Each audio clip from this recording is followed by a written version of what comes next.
आज झाले पुरे 1 वर्ष तुझ्या येण्याने होतोय हर्ष. कोकणात गणपती बाप्पाचं आगमन.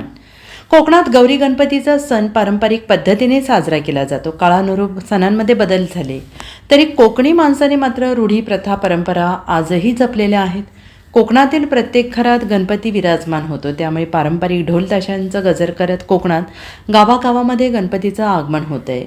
महिला, लहान मुलं देखील यामध्ये उत्साहाने सहभागी होतात. कोकणातील संगमेश्वर येथे होडीतून लाडक्या गणरायाला घरी आणण्यात आलं. सिंधुदुर्ग जिल्ह्यात लाखो मुंबईस्थित गणेश भक्त आपापल्या घरी दाखल झाले असून जिल्ह्यात चैतन्यमय वातावरण आहे. जिल्ह्यात 72,755 घरगुती गणपती आज विराजमान होणार आहेत. सकाळपासून लाडक्या बाप्पाला घरी आणून कोकणातील गणेश भक्त बाप्पाची मनोभावे सेवा करत आहेत. संगमेश्वर येथे गणपती बाप्पाला होडीतून घरी आणण्यात आलं आहे. Bureau report, SBN Marathi, Sangameshwar.